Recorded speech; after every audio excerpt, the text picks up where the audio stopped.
Good morning, bachcho. Today we are going to start the second part of the chapter Lost Spring, and the main character of this chapter is Mukesh.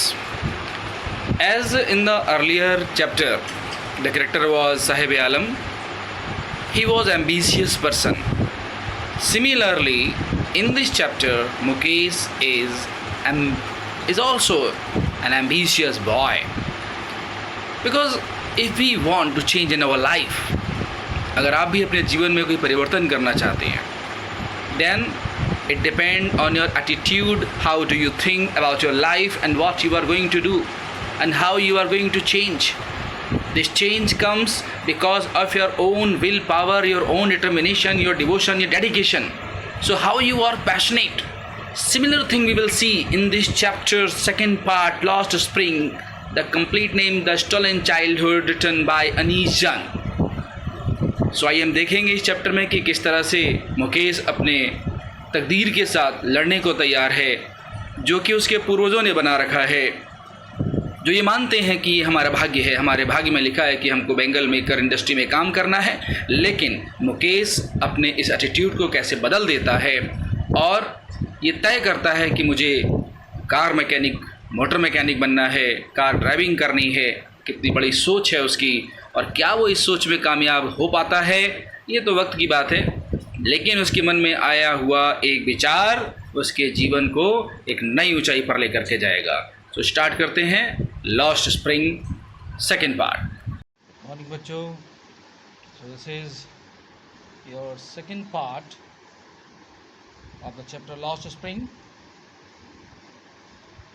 जैसा कि मैंने बोला था कि और भी दूसरे कैरेक्टर की बात करेंगे हम इस चैप्टर में। जो हमारा दूसरा कैरेक्टर है वो है मुकेश, और लिखने वाली अनीस जंग। पूरी बुक का नाम द स्टोलन चाइल्डहुड, जिसको लिखा है अनीस जंग ने। इसकी चर्चा हम कर चुके थे। ठीक है बच्चों, in this part we see that Mukesh is the main character. दूसरे पार्ट का जो कैरेक्टर है वो मुकेश है। He belongs to bangle maker family. इसमें आपको ये नोट रखना है कि वो किस फैमिली से बिलोंग करता है। वो एक बेंगल मेकर फैमिली से बिलोंग करता है। The second part explore the life of Mukesh. इसमें हम अगर बात कर रहे हैं तो किस तरह मुकेश के लाइफ का जो कंडीशन है, उसकी जो फैमिली की जो कंडीशन है वो किस तरह की कंडीशन है और वो किस तरह सरवाइव करता है। Firozabad is famous. किसके लिए फेमस है फ़िरोज़ाबाद? ग्लास ब्लोइंग इंडस्ट्री के लिए फेमस है। किसके लिए फेमस है? ग्लास ब्लोइंग इंडस्ट्री के लिए फेमस है। No one over there understand respect the law that forbade child labor। यानी कि वहाँ ऐसा कोई नहीं है जो फॉरबिड करे, यानी कि वो डिनाई करे इस बात से कि जो चाइल्ड लेबर है ये एक बैड ट्रेडिशन है। ऐसा कहने वाला और ऐसा करने वाला कोई नहीं है जो ये कहे कि चाइल्ड लेबर एक बैड ट्रेडिशन है और हमें इसे समाज से क्या करना चाहिए? एलिमिनेट कर देना चाहिए, इरेडिकेट कर देना चाहिए, रिमूव कर देना चाहिए। But no one is caring about that. अब the living condition as well as the working environment, मैं दोनों की बात कर रहा हूँ यहाँ पर। मैं चाहे वहाँ के रहने वाले वर्कर की बात करूँ या जिस तरह की स्थितियों में काम की जो जगह है वहाँ पे जो कंडीशन है वो बहुत ही ज़्यादा पुअर है, वो बहुत ही ज़्यादा पुअर है। अब हम बात करेंगे the children live in dingy cell. ये जो डिंगी है ना बच्चों, डिंगी का मतलब होता है स्मॉल चैम्बर। स्मॉल चैम्बर, बहुत ही छोटे छोटे रूम को डिंगी सेल कहा जाता है। They work close to hot furnaces. Furnaces का मतलब होता है ये जो भट्ठी होती है ना, आग की जो भट्ठी होती है वो बहुत हॉट होती है और वहाँ पे उसके करीब बैठ करके जो काम करने वाले लोग हैं वो कौन है, ये चिल्ड्रन।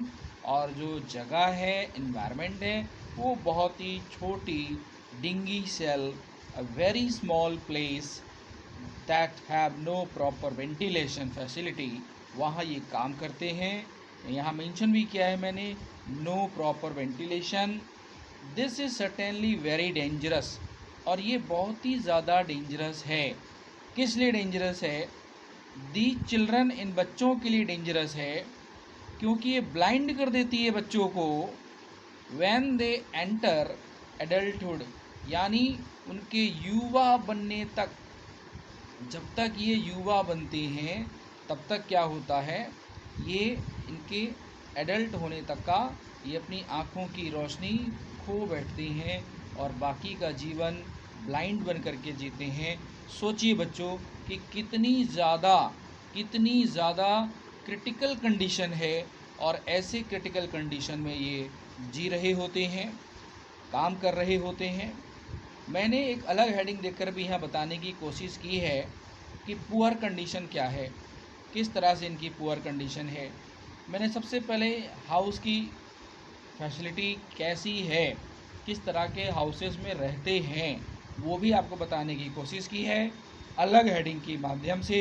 वूबली डोर्स, वूबली डोर्स का मतलब होता है बच्चों कि डोर ऐसे हैं, दरवाजे जो हैं, ये जो घर है, घर के जो दरवाजे हैं वो कुछ ऐसे हैं, जैसे ये तो एक नॉर्मल घर का दरवाज़ा हो गया जो नज़र आ रहा है, लेकिन जो वूबली डोर होता है वो तब है जब ये दीवार है और इस दीवार के साइडों तक ये दरवाजे जो लगे हुए होते हैं ये बहुत दूर तक अपने दीवार को छोड़ करके बाहर तक आ जाते हैं, झुक जाते हैं, थोड़े से बाहर की साइड में ये झुक जाते हैं। ऐसे कंडीशन जब दरवाज़ों के हो जाते हैं तो उन्हें हम कहते हैं वूबली डोर्स। आप इंग्लिश में इसे कह सकते हो अ लिटिल कमिंग आउट, है ना, सीम्स, ऐसा लगता है, या फिर आप कह सकते हो सीम्स दैट, ऐसा प्रतीत होता है कि क्या हो रहा है, coming out of the wall, ये दीवार से बाहर आ रही हैं। तो इस तरह से आप वूबली डोर्स का मतलब को समझेंगे। स्टिंकिंग लेन, बच्चों स्टिंकिंग का मतलब होता है वेरी बैड स्मेल, एक बहुत ही ज़्यादा बैड स्मेल आ रही है, और वो तब आता है जब कहीं पर भी कोई ड्रेन है और वो ड्रेन पूरी तरह से चोक हो जाती है, बंद हो जाती है, उसके अंदर में जो वाटर का जो फ्लो होता है, वो जो वाटर का फ्लो क्या होता है, रुक जाता है, नहीं होता है। तो उस कंडीशन में चोकिंग कंडीशन आती है और वो एक बैड स्मेल पैदा करती है। तो उसके लिए स्टिंकिंग लेन, वहाँ की जो सड़कें हैं, जिन सड़कों से होकर के जाना है राइटर को, उन सड़कों के जो किनारे किनारे जो घर बने हुए हैं, ये जो हाउस बने हुए हैं, इन सभी में जो बैड स्मेल आ रही है, ये हमने बोला है स्टिंकिंग, इसको बोला है राइटर ने स्टिंकिंग लेन। वहाँ लेकर के जा रहा है, कौन लेके जा रहा है, ये जो हमारा मुकेश है, ये जो कैरेक्टर मुकेश है, ये किसको लेके जा रहा है, अनीश जंग दूसरा कैरेक्टर है, उस राइटर को लेकर के अपने साथ ये सड़क पर जा रहा है, ये अपना घर दिखाने के लिए बहुत ही प्राउडली ये उसे अपना घर दिखाने जा रहा है। जबकि घर की स्थिति आप देख सकते हैं, पुअर कंडीशन है, बट उस पर भी उसको बहुत ही ज़्यादा प्राउड है, क्योंकि उसको लगता है कि मेरा जो हाफ बिल्ट घर है, उसका जो हाफ बिल्ट घर है जो कि रेनोवेट हुआ है अभी, और रेनोवेट इनके लिए कितना रेनोवेशन है, मात्र दीवारों के कुछ प्लास्टर टूटे होंगे उसको लगवा दिया, या घर में दरवाज़ा नहीं था तो टूटा फूटा दरवाज़ा लगवा दिया, ये इसको ही रेनोवेशन मानते हैं। और इस कंडीशन में ये हैप्पी है कि मेरा घर ऐसा है। और देखिए उस घर की दूसरी कंडीशन की मैन एनिमल, ये जो आदमी और जानवर की मैं बात कर रहा हूँ, यानी कि एक ही कमरे में यहाँ पे कोई गाय या बकरी बंधी हुई है और यहाँ एक व्यक्ति बैठा हुआ है, चारपाई पड़ी है, लेटा हुआ है, ये आपका डोर है। तो ये कंडीशन है कि ये भी जो अपना खाना पीना, है ना, जो भी चीज़ें होती हैं, या गाय है, बकरी है, गोबर कर रहे हैं, वो सब यहीं पड़ा हुआ है और यहाँ पे रह रहे हैं, ऐसी बैड स्थिति है, लेकिन वो अपना सर्वाइवल वहाँ पे कर रहे हैं। तो उसके लिए एक लाइन केवल कॉमन बना दी जाती है कि man and animal live together under the same roof. एक ही छत के नीचे इंसान और जानवर दोनों रह रहे हैं। सोचिए, ये गरीबी की पराकाष्ठा है। अब मैं बात करूँगा फैमिली मेम्बर की, जो 1 मार्क्स से लेकर के 2 मार्क्स तक रन करता है और टिक मार्क में भी ये आने की पूरी संभावना बनी रहती है। इसमें ग्रैंड मदर हैं, डॉटर इन लॉ है, एल्डर ब्रदर है और फादर हो गए और मुकेश हो गए। ये 5 लोग हैं, पूरा कैरेक्टर है इसकी फैमिली में। इसे अच्छे से याद कर लेना बच्चों। और इनका नाम जो है ना बेटा वो सविता है। मैंने यहाँ पे दिखाने की भी कोशिश की है। पूरी कहानी में केवल एक ही बार नाम का जिक्र हुआ था, तो मैंने पॉइंट बना दिया यहाँ पर नोट करके कि Savita is the name of daughter in law. इन्हें हम बहू कहेंगे क्योंकि ये उस घर की क्या हैं, बहू हैं। ठीक है, ये उस घर की बहू हैं। और these children are bangle maker, और वहाँ के जो बच्चे हैं वो सारे के सारे बेंगल मेकर हैं और बहुत ही पुअर हैं। और याद रखना बच्चों, हम इस कहानी की सिटी की बात कर रहे हैं, वो क्या है, फिरोज़ाबाद। क्या है नाम बच्चों का, फिरोज़ाबाद। क्या नाम है बच्चों, मैं फिर से आपको एक बार रिपीट करा रहा हूँ, उसका नाम क्या है, फिरोज़ाबाद। और फिरोज़ाबाद फेमस क्यों है, ये फेमस क्यों है, ग्लास बेंगल इंडस्ट्री के लिए फेमस है। किसके लिए, ग्लास बेंगल इंडस्ट्री के लिए फेमस है। अब ये परिवार के लोग हो गए, सविता इनका बहू हो गई। और ये बच्चे ज़्यादातर इस इलाके के रहने वाले बेंगल मेकर हैं और बहुत ज़्यादा पुअर हैं। और they never think to break the rule और tradition. There is no way for the children to come out of this trap. Trap का मतलब होता है कि ये जो जाल बना दिया गया है कुछ अमीरों के द्वारा, कुछ मनी लैंडर्स के द्वारा, या कई लोग होते हैं जो इस ट्रैप को बनाने के लिए ज़िम्मेदार होते हैं, जो इस ट्रैप को बनाने के लिए रिस्पॉन्सिबल होते हैं। तो मैंने उनको भी हाईलाइट किया है। आपको मैं दिखाता हूँ कौन कौन रिस्पॉन्सिबल हैं इस ट्रैप के लिए। मैंने इसकी हेडिंग बना दी बच्चों, इन्वॉल्व्ड पीपल। ये जो मैंने हेडिंग दी है ना आपको, इन्वॉल्व्ड पीपल, कौन कौन लोग जिम्मेदार हैं। देखिए, पुलिसमैन है, ब्यूरोक्रेट्स हैं, मिडल मैन है, मनी लैंडर है, पॉलिटिशियन है। कितने हो गए, 1 2 3 4 5, इतने सारे लोग ये मिल कर के ये स्टॉप देयर प्रोग्रेस, इनके प्रोग्रेस को रोक देते हैं, इनकी उन्नति को रोक देते हैं।